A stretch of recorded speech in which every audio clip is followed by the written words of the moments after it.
नमस्कार, लोकतंत्र में आपका स्वागत है। मैं हूं आपके साथ रविंद्र सिंह। बात करेंगे आज बीजेपी के मिशन 2024 की। बीजेपी की राष्ट्रीय कार्यकारिणी की बैठक आज दिल्ली में शुरू हुई। मीटिंग में प्रधानमंत्री नरेंद्र मोदी, गृहमंत्री अमित शाह, रक्षा मंत्री राजनाथ सिंह और पार्टी अध्यक्ष जेपी नड्डा समेत सभी महासचिव, बीजेपी शासित राज्यों के मुख्यमंत्री, सभी प्रदेश अध्यक्ष और बाकी पदाधिकारी शामिल हुए। इससे पहले पीएम मोदी ने दिल्ली में एक रोड शो भी किया। बीजेपी की राष्ट्रीय कार्यकारिणी के फोकस में इस साल 9 राज्यों में होने वाले विधानसभा चुनाव और अगले साल होने वाले लोकसभा चुनाव रहेंगे। ऐसे में पार्टी की बैठक में जनता की जरूरतों वाले मुद्दों पर मंथन होगा। साथ ही मुस्लिम महिलाओं की सामाजिक सुरक्षा पर भी चर्चा हो सकती है। बीजेपी की प्रवास योजना और बूथ स्तर की टीमों को मजबूत करने पर भी पार्टी का फोकस रहेगा। राष्ट्रीय कार्यकारिणी की बैठक में लोकसभा चुनाव में नेताओं को दी जाने वाली जिम्मेदारियों पर भी चर्चा होगी। कुछ नेताओं को चुनावी राज्यों में बड़ी जिम्मेदारी मिल सकती है। हो रहा है, लोकसभा चुनाव में करीब साल भर का ही वक्त बचा है, इसलिए ज्यादा संभावना इस बात की है कि नड्डा को 2024 तक का एक्सटेंशन दिया जा सकता है। तकनीकी तौर पर देखें तो 2022 में बीजेपी संगठन के चुनाव नहीं हो सके हैं, इसलिए जेपी नड्डा को ही लोकसभा चुनाव तक पद पर बने रहने को कहा जा सकता है। बीजेपी के संविधान के मुताबिक कम से कम 50% यानी आधे राज्यों में संगठन चुनाव के बाद ही राष्ट्रीय अध्यक्ष का चुनाव किया जा सकता है। इस लिहाज से देश के 29 राज्यों में से 15 राज्यों में संगठन के चुनाव के बाद ही बीजेपी के राष्ट्रीय अध्यक्ष का चुनाव होता है। अगर नड्डा को फिर से अध्यक्ष की जिम्मेदारी मिलती है तो वे लगातार दूसरा कार्यकाल हासिल करने वाले लालकृष्ण आडवाणी और अमित शाह के बाद तीसरे नेता हो सकते हैं। हालांकि राजनाथ सिंह भी 2 बार पार्टी अध्यक्ष बने थे, लेकिन उनका कार्यकाल लगातार नहीं था। 2023 में देश के 9 राज्यों में विधानसभा चुनाव होने हैं।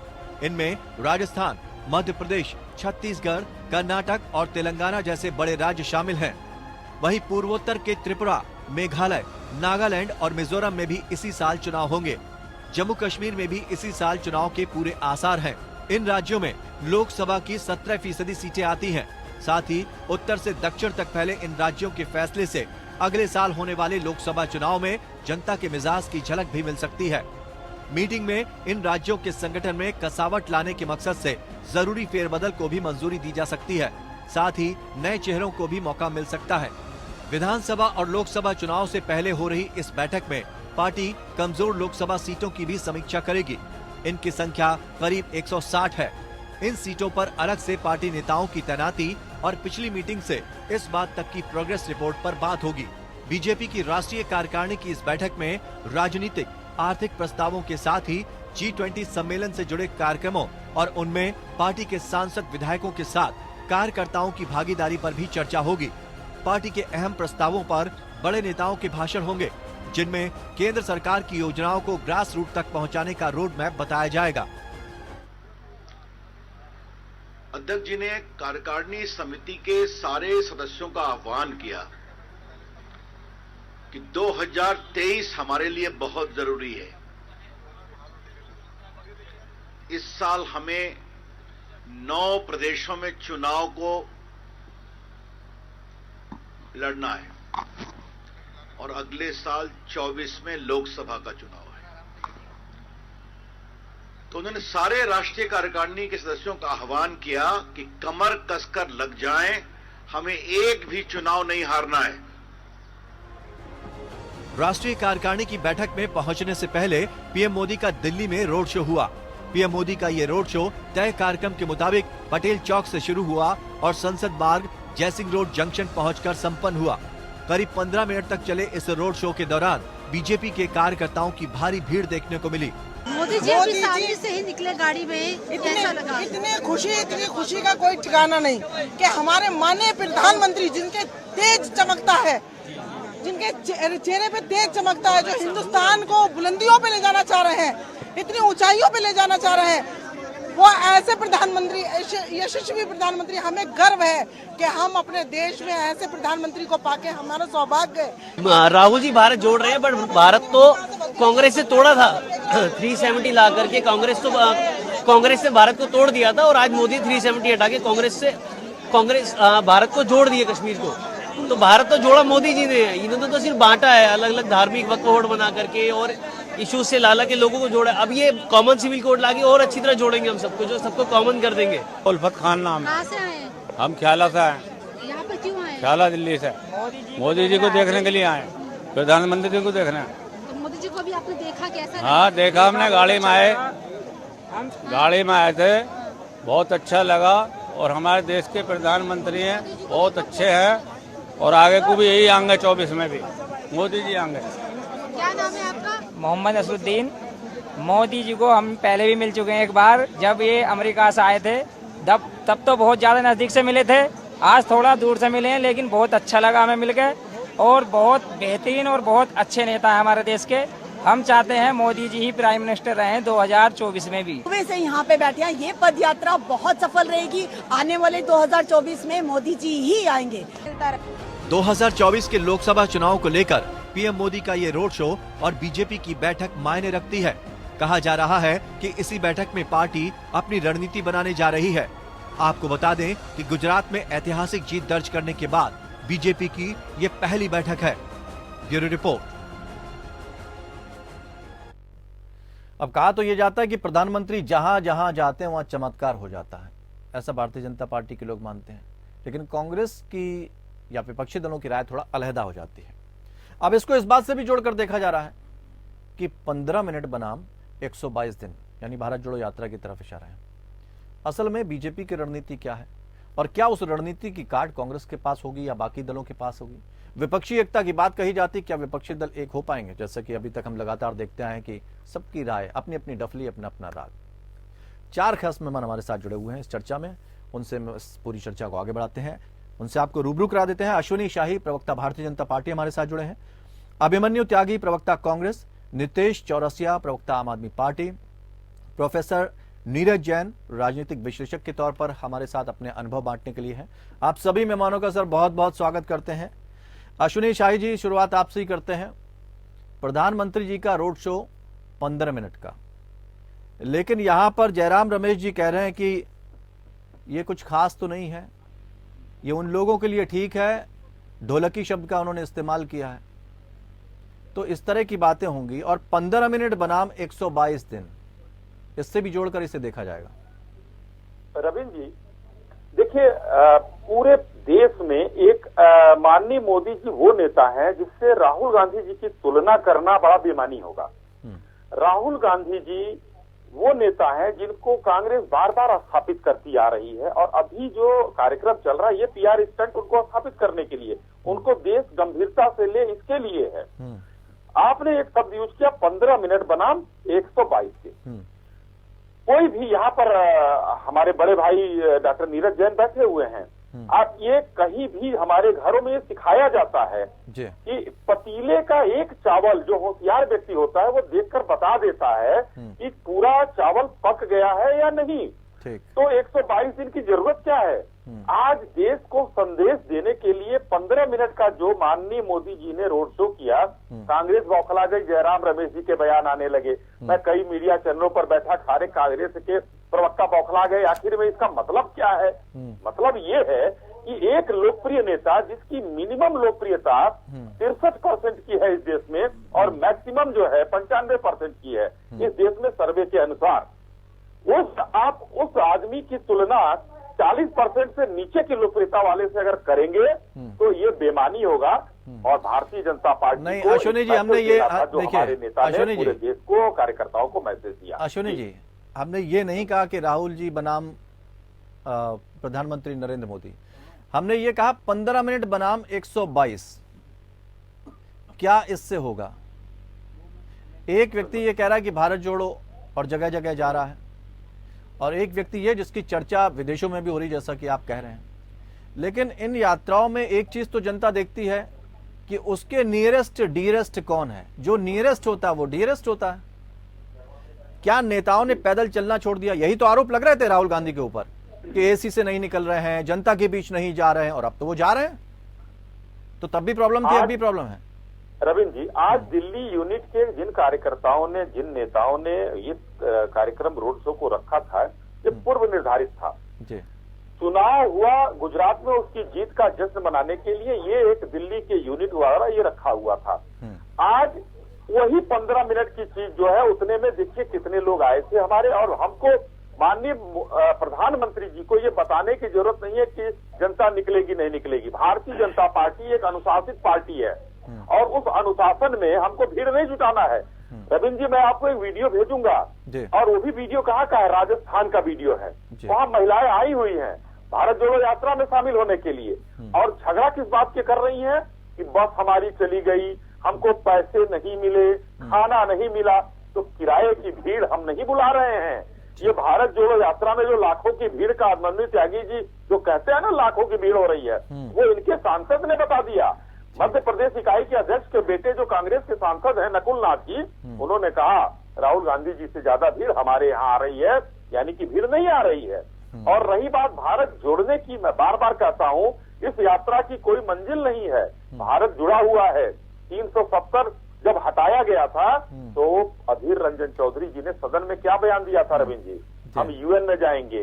तो उन लोगों को भारत जुड़ा हुआ नजर नहीं आता है जो अपने अंदरूनी मामले नहीं। भारत जोड़ो से मतलब थोड़ा सा शायद मैं जितना समझ रहा हूं उतना क्लियर करना चाहूंगा। भारत जोड़ो से मतलब ये नहीं कि इलाकों को जोड़ देना है। भारत जोड़ो तो मतलब ये है कि उनका जो एक सेंटेंस रहता है कि नफरत के बाजार में मोहब्बत की दुकान खोलना है, वो शायद उस जुड़ाव की, अंदरूनी जुड़ाव की बात कर रहे हैं। नहीं, इसका भी जवाब लीजिए। राजस्थान और हरियाणा के बॉर्डर पर एक कांग्रेस का कार्यकर्ता आता है सेल्फी लेने माननीय राहुल जी से, और राहुल जी उस समय नफरत की दुकान और मोहब्बत की दुकान खोलकर जो चला रहे थे, वो नफरत की दुकान उस हाथ मरोड़कर उसका मोबाइल छीनने से वो नफरत की या मोहब्बत की दुकान थी। इसका फैसला आपको और देश की जनता को करना है कि कौन सी मोहब्बत वो बांट रहे थे और कौन सी दुकान चला रहे थे। तो वो भी वहां पर देखा गया है। जी अभिमन्यु त्यागी जी, 15 मिनट क्या घूमे, जनता के बीच क्या गए प्रधानमंत्री नरेंद्र मोदी, कांग्रेस के नेताओं को 122 दिन की जो मेहनत थी उस पर पानी फिरते नजर आने लगा। रविंद्र जी, आपको और पैनल मौजूद सभी लोगों को नमस्कार, जय हिंद, वंदे मातरम। देखिए रविंद्र जी, जो बहुत बड़ा अदाकार होता है, एक्टर होता है, तो गेस्ट रोल में भी आता है। अब क्योंकि भीड़ तो है नहीं, कहाँ से भीड़ जुटाएंगे, तो गेस्ट रोल में आ गए पीएम साहब 15 मिनट के में। कुछ कदमों की दूरी पर वो पैदल भी चल सकते थे, लेकिन नहीं, एक इवेंट बनाना है, ढोल वालों को बुलाना, उन्हें भी रोजगार देना है, फूल वालों को रोजगार देना है, बम वालों को रोजगार देना है, आतिशबाजी करानी है, जेब से पैसा खर्च करना है, लेकिन भीड़ नहीं जुट पाई। बड़ा तो अच्छी बात है, इसमें खराब क्या नजर आ रहा है अभिमन्यु जी? पीएम साहब की रोड शो में कम से कम लाखों लोग तो होने ही चाहिए।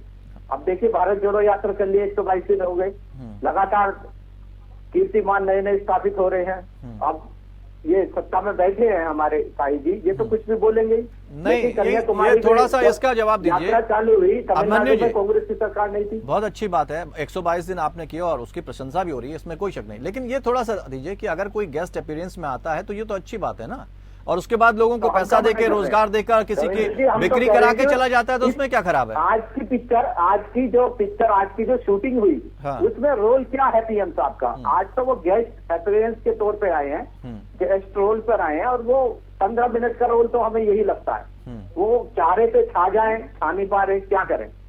अब नए नए तो राहुल गांधी भारत जोड़ो यात्रा में किस गेस्ट अपीयरेंस में नहीं है। लेकिन जो जनता जान रही है कि जो असली मुद्दा है वो भूख का मुद्दा है, रोजगार का मुद्दा है। अभिमन्यु जी, कब तक जनता को राहुल गांधी किस रूप में है? राहुल गांधी किस रूप में है? राहुल गांधी जी जनता के साथ खड़े, राष्ट्रीय अध्यक्ष भी नहीं है, राष्ट्रीय अध्यक्ष भी नहीं है। वो तो कहते हैं हम छोटे से कार्यकर्ता हैं, उसके बाद वो भारत जोड़ो निकाल रहे हैं, तो वो किस अपीयरेंस में? गेस्ट अपीयरेंस में नहीं है।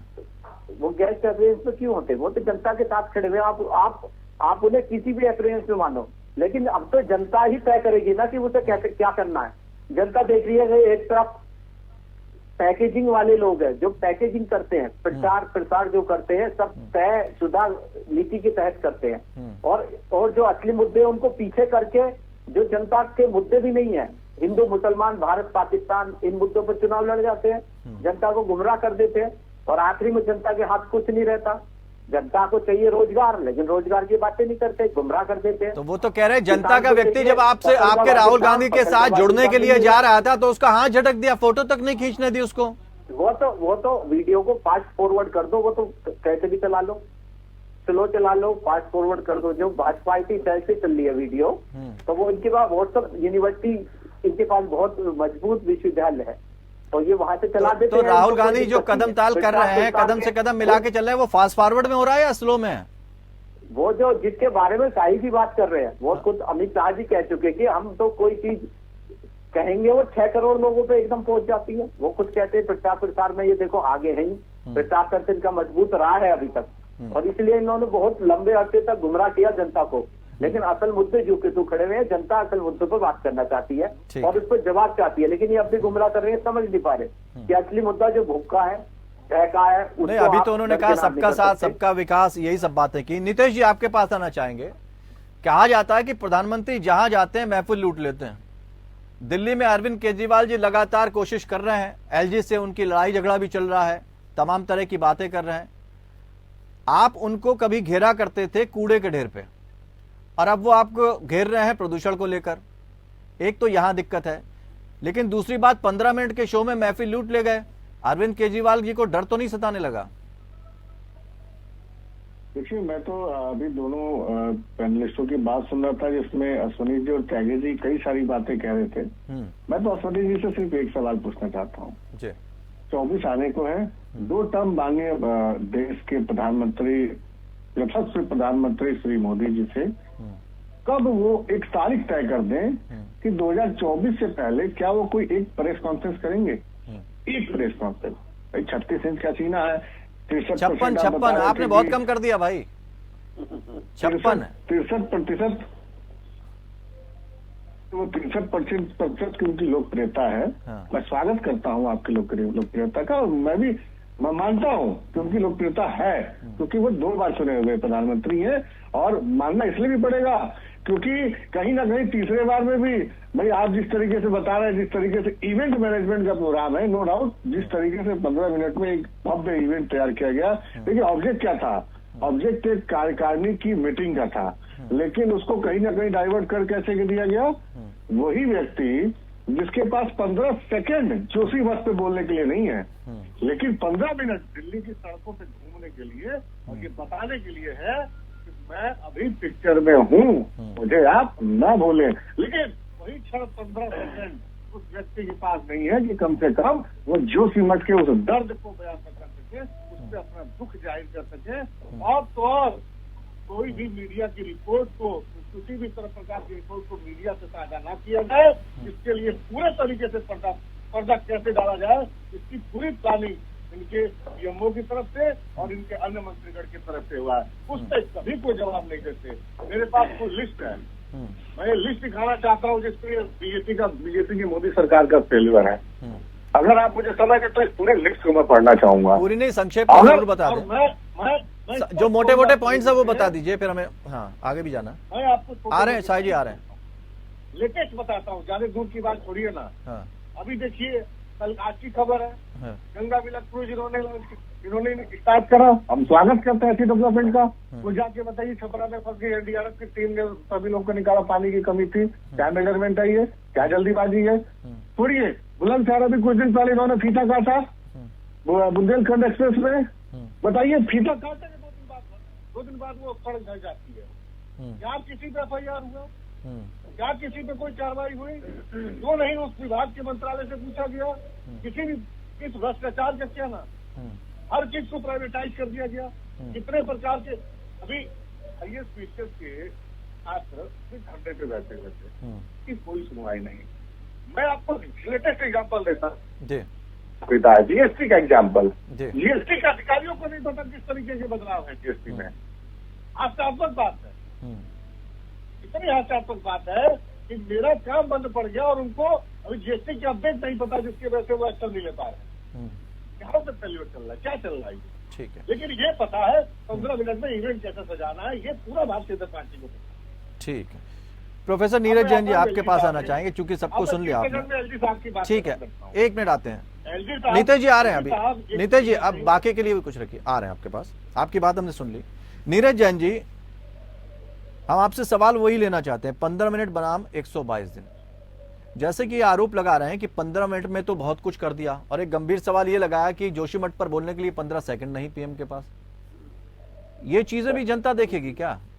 जी बोलिए, बताइए।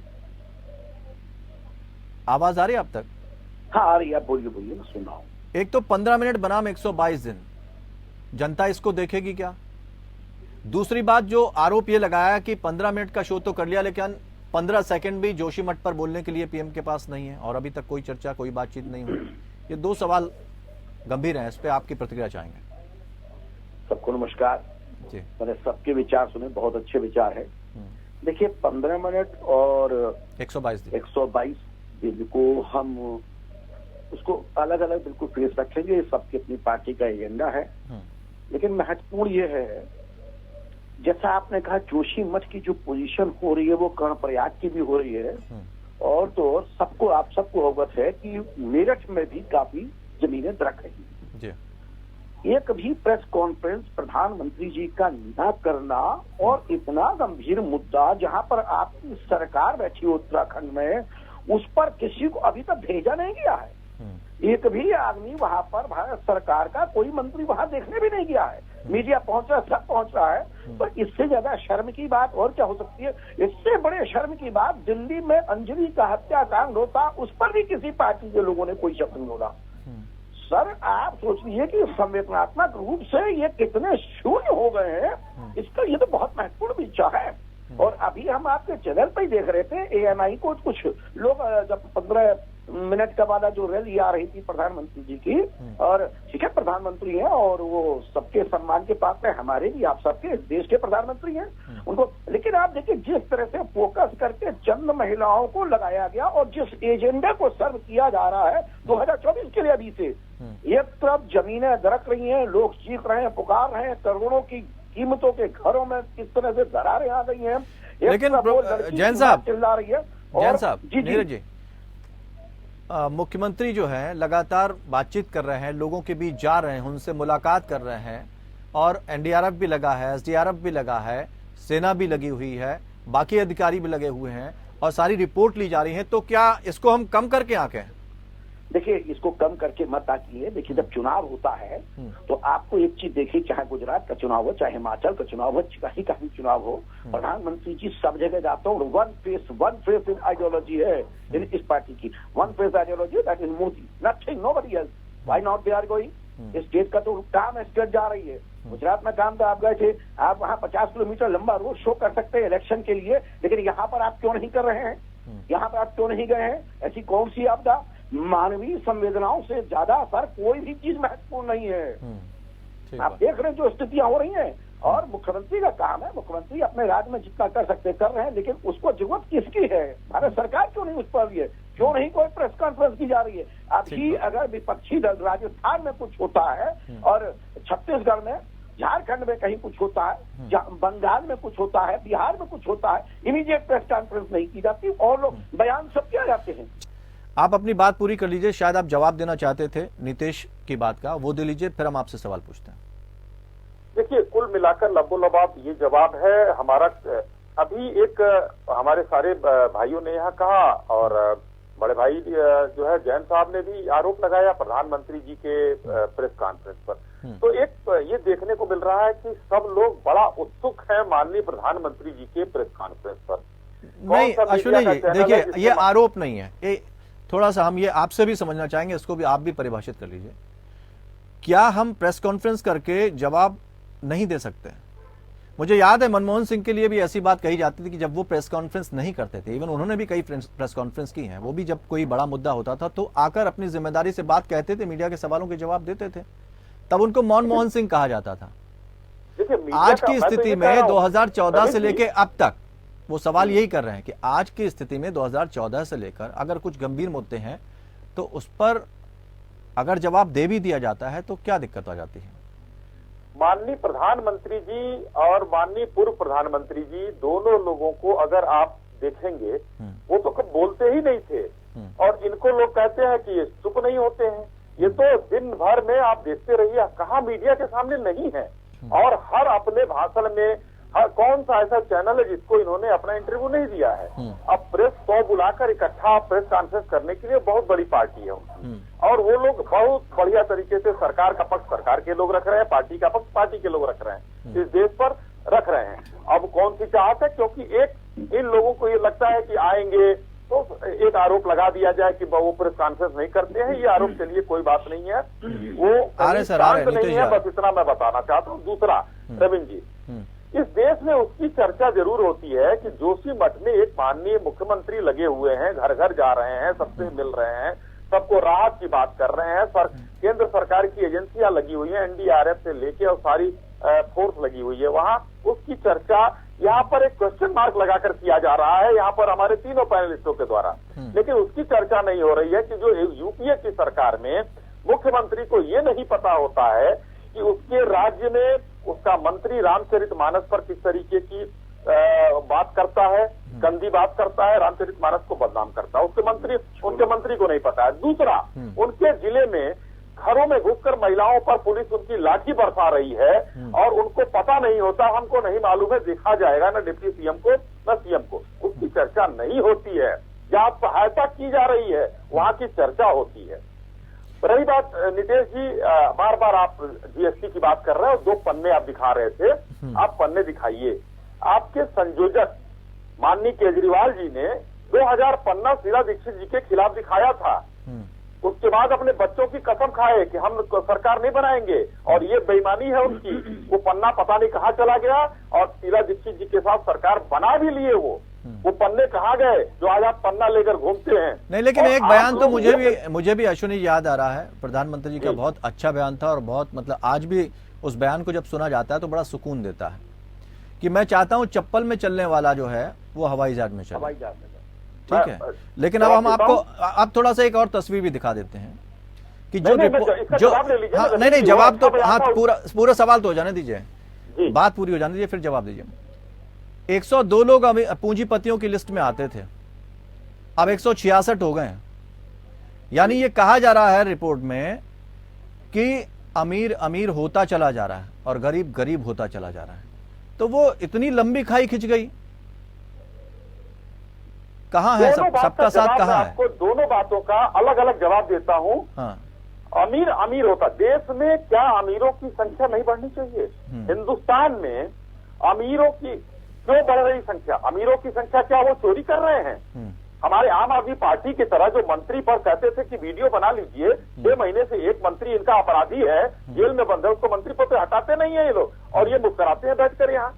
अरविंद केजरीवाल जी उस लायक नहीं है।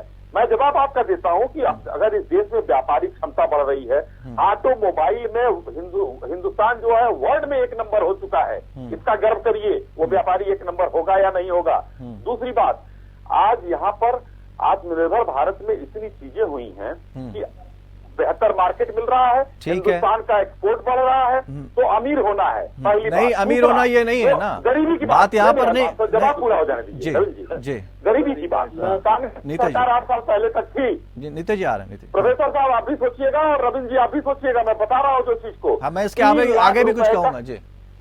अब जवाब आ जाने दीजिए रविंद्र जी। जी बोलिए। कांग्रेस की सरकार में 3 लाख रुपए का जो कैप था गरीबी का, अब वो इस सरकार में बढ़ाकर 8 लाख रुपए कर दिया गया है। संख्या बढ़ेगी, आपको सोचना चाहिए, उस विषय पर देना चाहिए। अब 8 लाख वाले भी गरीब माने जाते हैं इस देश में, पहले 3 लाख वाले माने जाते थे। कहाँ है? आप कैसे कह सकते हैं कि गरीब गरीब होते जा रहे हैं, अमीर अमीर होते जा रहे हैं? इस सरकार ने आज 40 देशों में आपकी मुद्रा चलन में आ गई। आज आपके डॉलर के सब्स्टिट्यूट आप बन रहे हैं। आप कहते हैं इस देश की 5 नंबर की अर्थव्यवस्था जो हमारी है, 5 अर्थव्यवस्था में 1 अर्थव्यवस्था हिंदुस्तान की है, हम बढ़े ही हैं।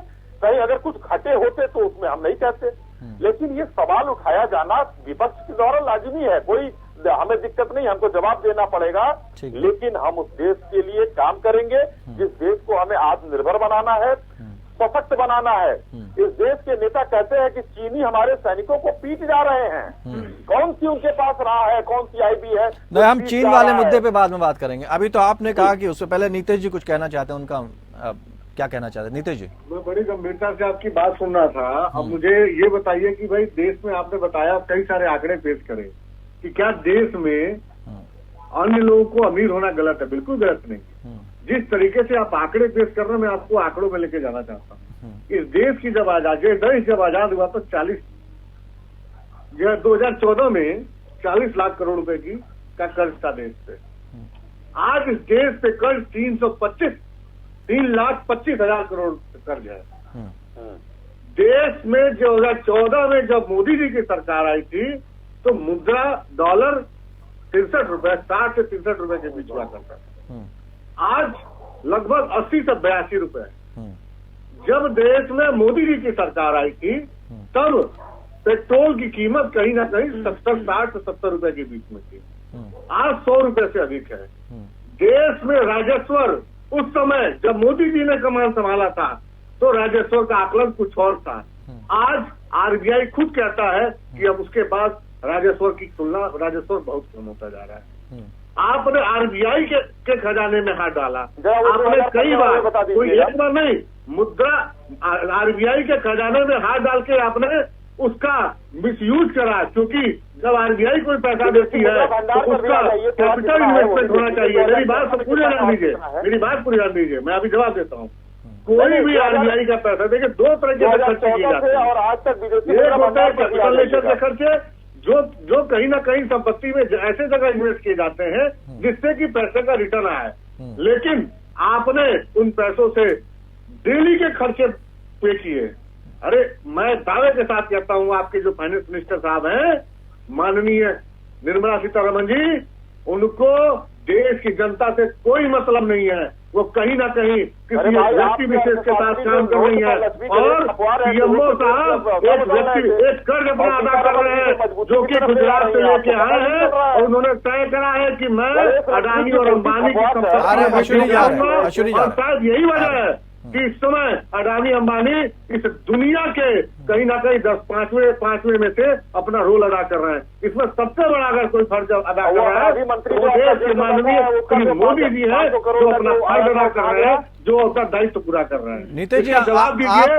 और हाँ, एक और चीज, प्रधानमंत्री की जो भी जिम्मेदारी है वो देश की जनता के प्रति प्रधानमंत्री स्वतः देंगे। कोई मंत्रालय नहीं देगा, कोई पार्टी का व्यक्ति नहीं देगा। ये बात आपको स्पष्ट समझनी चाहिए, क्योंकि प्रेस कॉन्फ्रेंस में हम जब मांग कर रहे हैं तो हम ये मांग कर रहे हैं कि एक इंडिपेंडेंट प्रेस के सामने प्रधानमंत्री दो टर्म का ब्यौरा पन्ना वाला बताइए।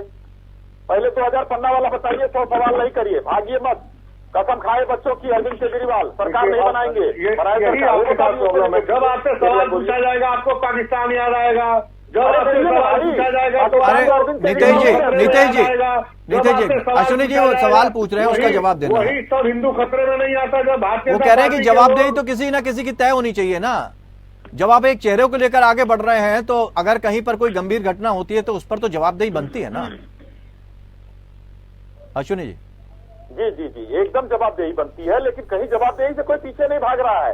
लेकिन ये बताइए कि किसान आंदोलन में किसानों के साथ खड़े थे अरविंद केजरीवाल जी, और जिस दिन से सरकार बनी पंजाब में उस दिन से मुख्यमंत्री के घर के सामने किसान आंदोलन पर बैठा रहा। कितने दिन गए वहां पूछने? जिम्मेदारी की संयोजक के रूप में या राजक मंत्रिमंडल कितने धरने हुए? ठीक है, कितने दिन किया? कितने दिन तक हुए? अरविंद केजरीवाल नहीं तो ऐसे तो दोनों में से कोई हितैषी नहीं माना जाएगा। जब योजनाएं बनाई जाती हैं तो वो क्या सोच के बनाई जाती है, ये भी तो हमें समझना होगा ना। अगर योजनाएं बनाई जाती है, रणनीति बनाई जाती है तो क्या सोच कर बनाई जाती है। ठीक है नीतीश जी। अश्विनी जी एक मिनट, ठीक है, आपकी बात पूरी होगी ना। अभिमन्यु जी, जिम्मेदार सारी चीजों के लिए कांग्रेस ही है, लेकिन सवाल यह है कि जब प्रियंका गांधी वर्तमान में भी कर्नाटक में गई हैं, उन्होंने फ्रीबीज की बात करी है। बीजेपी तो कहती है कि हमने ये काम कर दिया, आगे ये काम करेंगे, उसके पास दिखाने के लिए बहुत कुछ हो जाता है। कांग्रेस के पास क्या कुछ दिखाने के लिए नहीं है, जो बाहर जाकर मुफ्त की रेवड़ियां बांटने की बात करती है या मुफ्त योजनाओं की बात करती है? देखिए रविंद्र जी, कोई ठोस नीति होनी चाहिए। रविंद्र जी आवाज आ रही है? जी बिल्कुल। रविंद्र जी देखिए, जब देश आजाद हुआ सबको पता है देश की माली हालत बहुत खस्ताहाल थी। वहां से देश का निर्माण कांग्रेस पार्टी ने किया।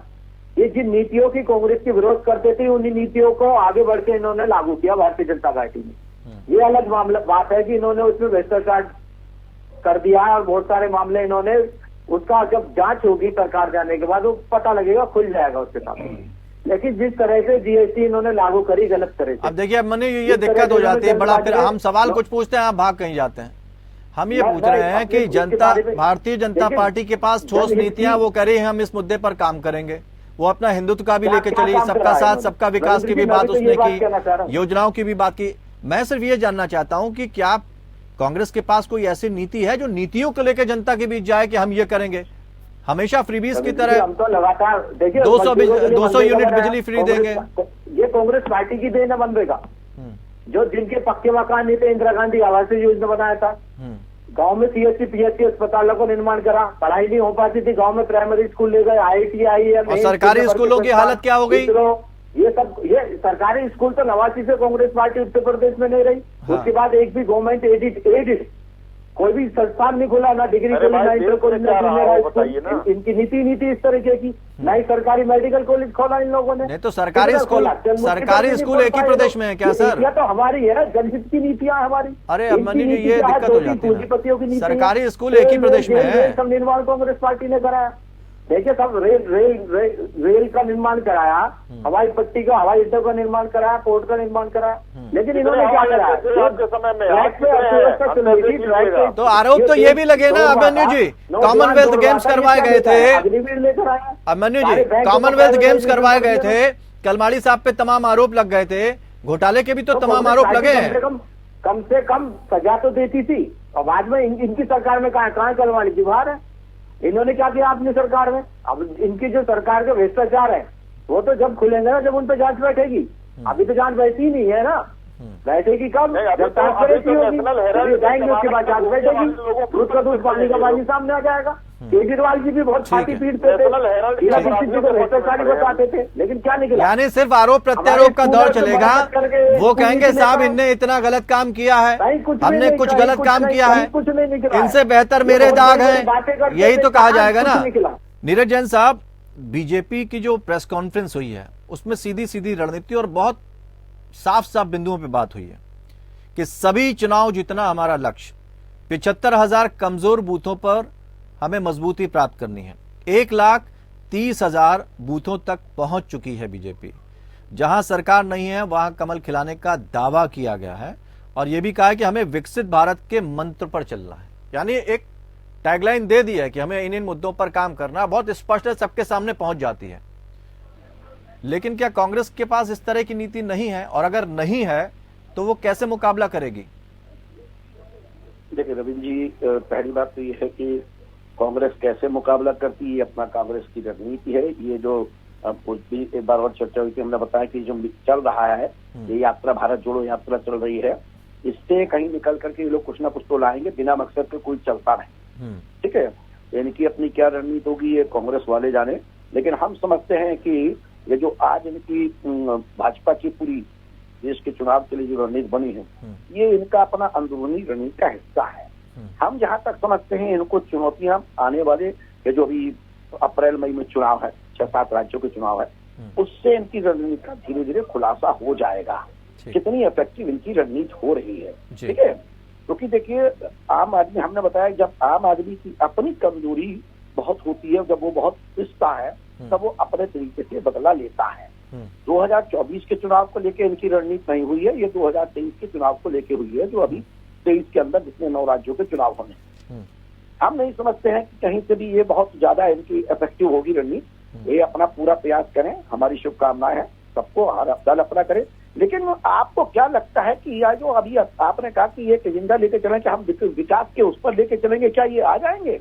नहीं। साम दाम अर्थदंड जो आप भेद की जो नीतियां हैं, इसको ये पूरी तरह से लागू करेंगे। अभी आपके चैनल पर जो आ रहा था, तमाम लोग दिल्ली के 15 मिनट की रैली में, वो आपने उस वक्त सुनने नहीं दिया कि जब महिलाएं संबोधित कर रही तो उसमें 2 महिलाओं ने बड़ी बहुत महत्वपूर्ण बात कही थी। उस पर आपने देखा ना, हिंदुत्व की रक्षा। एक देखिए फिर आया, 2 लोगों ने कहा, एक ने नहीं कहा है, और उसके बाद दूसरी ने भी कहा। इनका मोरलस ले करके अब डेवलपमेंट के लिए और ग्रोथ के लिए इनका मतलब मुद्दा नहीं आएगा। मेरा तो सीधा एक ये मानना है आपसे कि जीडीपी क्यों गिर गई।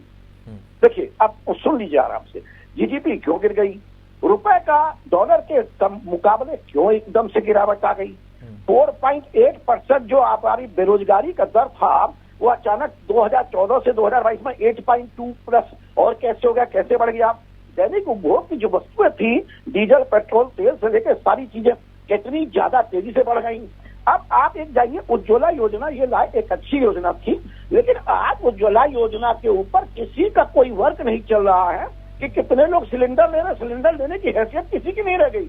आयुष्मान भारत जो योजना आप लेके आए स्वास्थ्य के लिए 5 लाख तक वाला, विश्वास नहीं करेंगे, अश्विनी जी तो हमारे बहुत प्रिय हैं और हमें मिल भी जाएंगे, शहर में मिल जाते लखनऊ में, हम आपको दिखाएंगे। सर आप विश्वास नहीं करें, अस्पतालों की क्या स्थितियां, लोगों को दवाइयां सब महंगी महंगी बाहर खरीदनी पड़ रही है।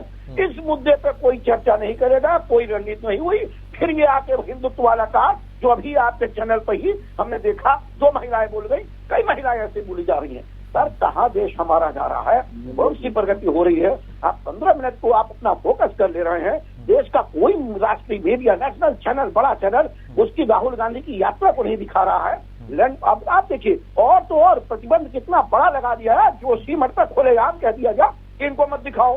जोशीमठ पर दरक रहा है, कर्णप्रयाग दरक रहा है, उत्तर प्रदेश में मेरठ से लेकर फरुखाबाद तक दरक रहा है, इसको चैनल पर मत दिखाओ। इस पर कौन सी रणनीति आज भाजपा के अंदर तैयार हुई? देश में सरकार बैठी है, प्रदेश में हमारी यहाँ सरकार बैठी है, क्या हो रहा है?